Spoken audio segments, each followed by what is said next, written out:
Hello artists, let's create a base for a sculpture of a piece of cake. These are the steps you are going to follow today. Step one is to cut out the pieces of our cake template, and then we're going to trace these pieces onto our thick and sturdy paper. And once we've traced them onto the thicker paper, we're going to cut them out as well.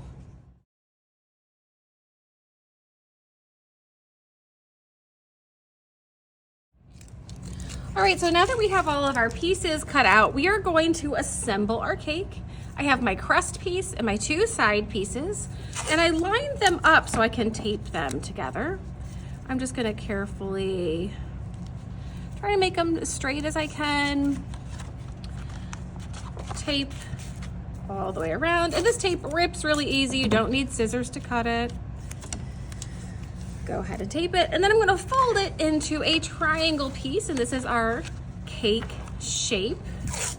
And I will tape the edge, and I could do this by doing small pieces folded over the edge if I wanted to. Oops, I gotta make sure it's lined up. Or like how we taped our portfolios with a long piece across. I could do that and fold it over the top, and then just rip off this extra piece of tape. So you want to have this nice triangle shape, and then the trickiest part is going to be taping on our top of our cake piece. And I think I'm going to do that by laying my top flat up against my piece of cake. I hope you can see that. And I'll just tape together this way. See how it's kind of taped on like a flap? And I'll close it and tape down the sides. So when you tape it, you don't want to squeeze it too much because that might ruin the illusion of the piece of cake. But if I put it upside down like this, I can just run my tape along the side and the top and tape them together.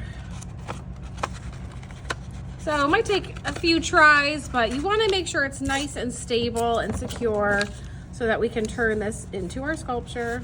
I'm also going to cover my outside little edges with tape to make it a little extra strong.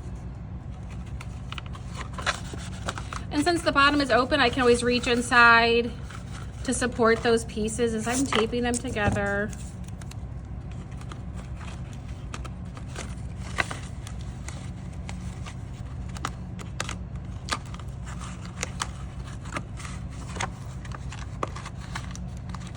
And it might be easier if you tape pieces going this way. Whatever way is going to be easiest for you is fine by me, as long as you end up with this kind of triangular prism shape at the end of your taping. So I want to make this as stable as possible. This is looking pretty good. I'm going to go ahead and cover this piece with my plaster. All right, so the next part of our sculpture project is to cover this with a layer or two of plaster. Let me show you what that looks like. I'm going to take my plaster pieces about this big. If they're too large, I can cut them in half. I'm going to bring it to my sculpture, and you want to smooth it with your finger. And see what happens when I smooth this is that all the little holes that are in the plaster disappear. That's going to make it really nice for painting, having a nice smooth surface.